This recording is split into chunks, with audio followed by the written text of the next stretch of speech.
سلام خوانندگان عزیز و تماشابینان گرامی. موضوع درسی امروزمون از فن فیزیک ترقیات استحصال انرژی الکتریکی در تاجیکستان. خب چون که میدونیم جمهوری تاجیکستان در بلندکوه جایگیر شده است.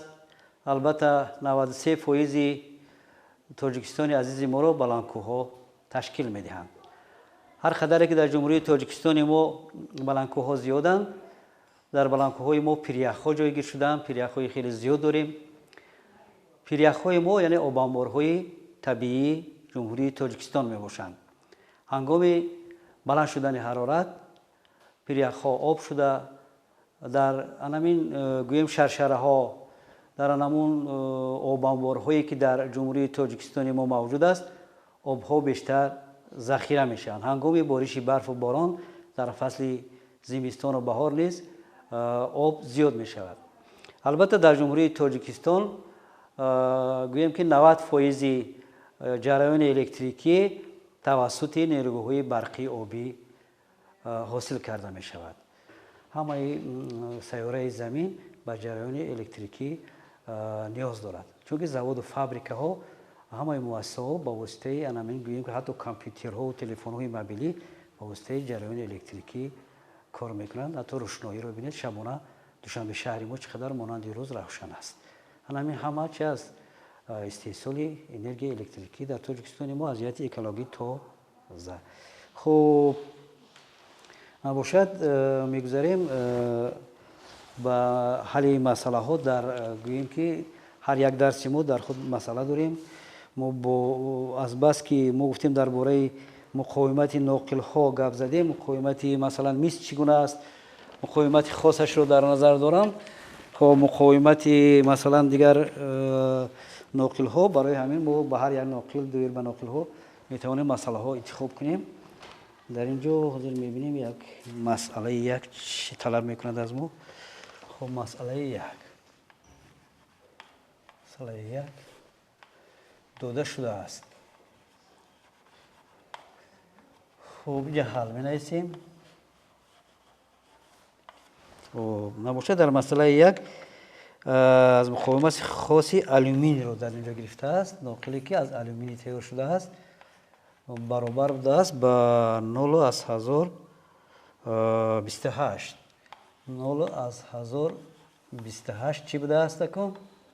چی می شود مقاومت خاص؟ آن ضرب متر درازی ناقل به نظر گرفته می شود.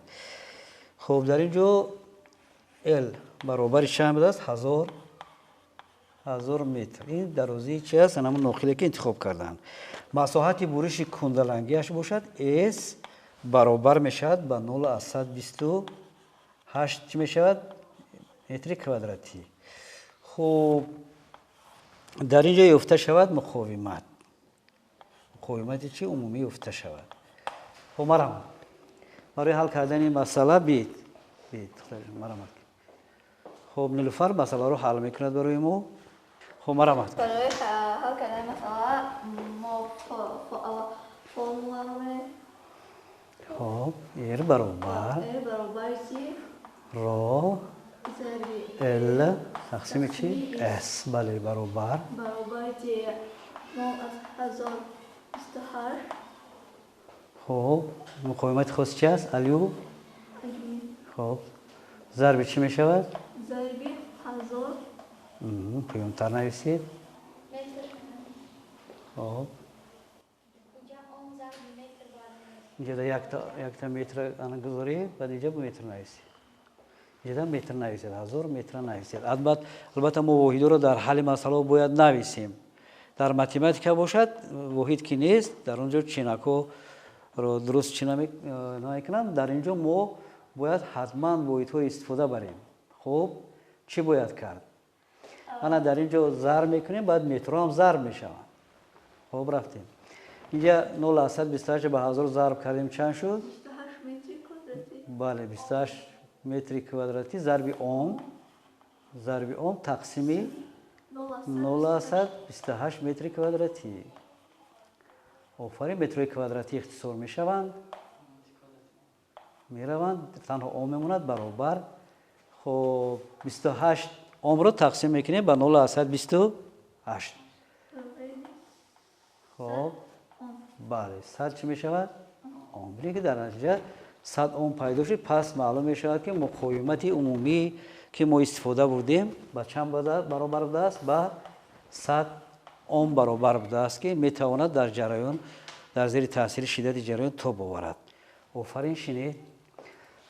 خب در دفترهای لابراتوری خود مسئله ها رو نویسید و موافق این مسئله های گرفته ما شما نیز میتوانید خود ترتیب دهید و قیمت ها رو عوض کنید. درازه نقل رو دیگر گیرید، مساحت بروش کندلنگی رو دیگر گیرید. لیکن میتوانید از همین تبلیغ نگاه کرده با کتاب همین مقاومت خاصی نقل ها رو درست گیرید و مسئله ها رو حل کنید. خب بازو با مسئله دوم میگذاریم. در مسئله دوم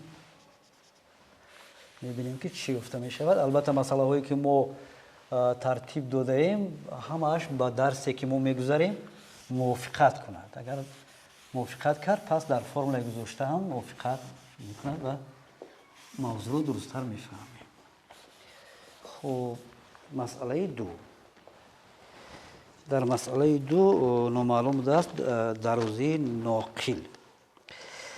خب در اینجا مقاومت ولفرام گرفته شده است.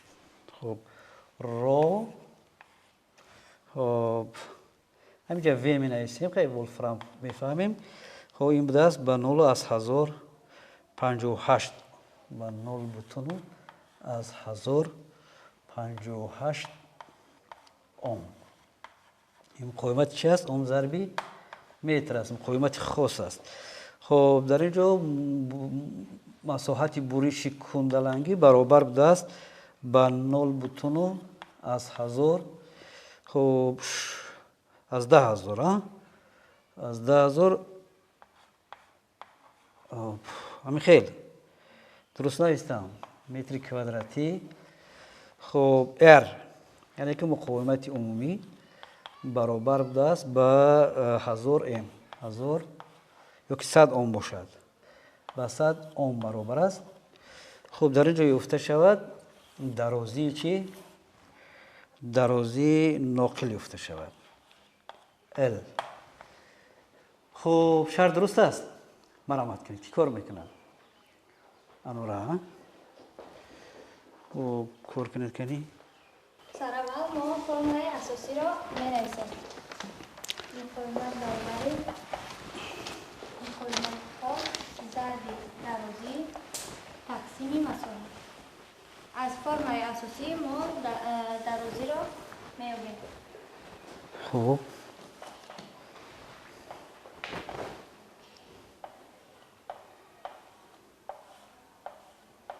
بله درست. رو می‌گذاریم.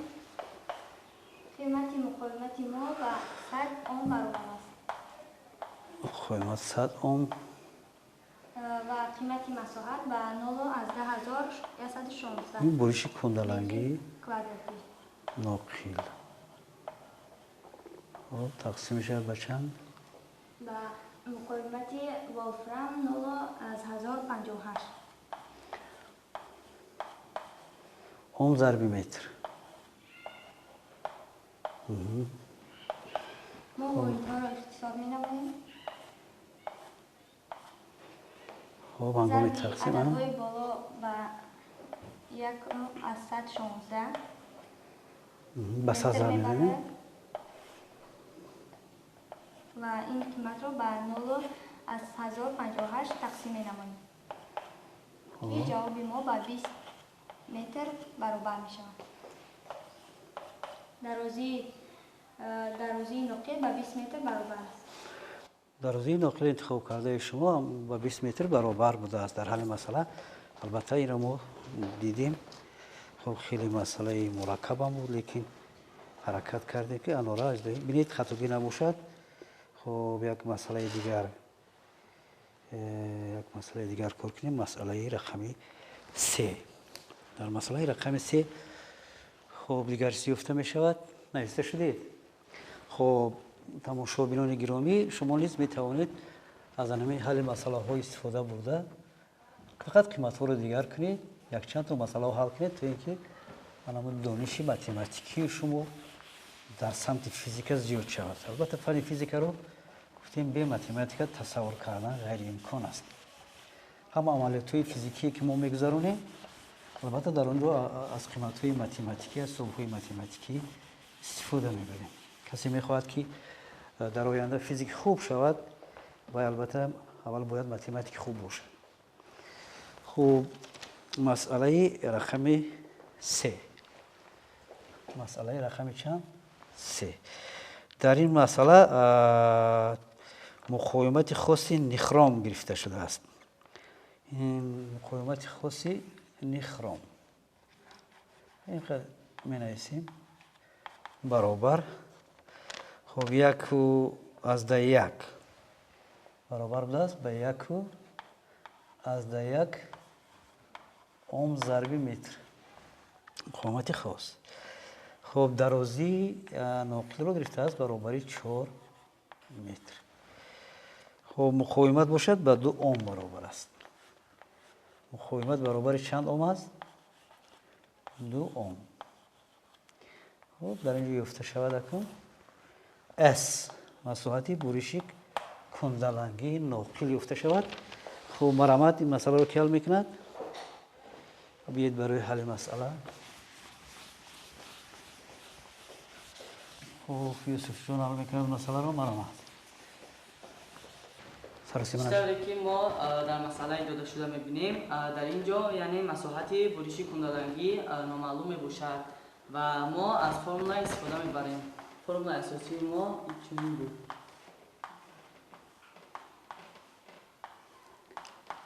و از فرمول اساسی ما در اینجا مساحت بروشی کندلنگی را پیدا مینماییم.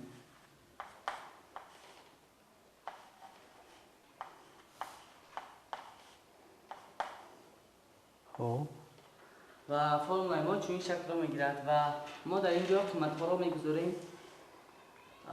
مقاومت خاصی نیخروم به 1/1 برابر است. 1/1 اوم ضرب متر و در اینجا درازی ناقل ما به 4 متر برابر است. 4 متر. اینجا اوم ضرب متر بعد ضرب 4 متر. و در اینجا مقاومت عمومی ما به 2 اوم برابر میشود. و در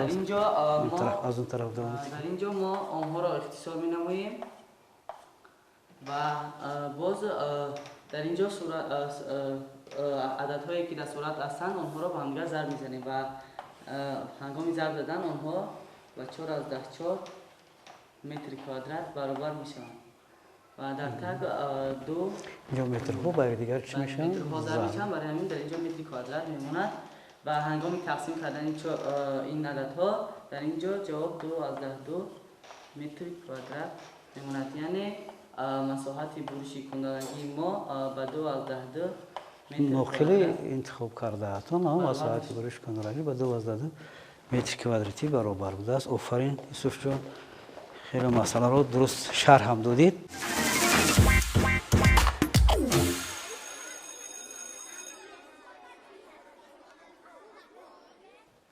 خوانندگان عزیز و تماشابینان گرامی، چنانکه که پی بردید در هفته درس البته مسئله موضوعی که ما امروز انتخاب کردیم بسیار یک موضوع سری وقتی بود، یک موضوع روز بود، یک موضوعی بود که به حیات امروزه ما و شما علاقمندی خیلی زیست داشت.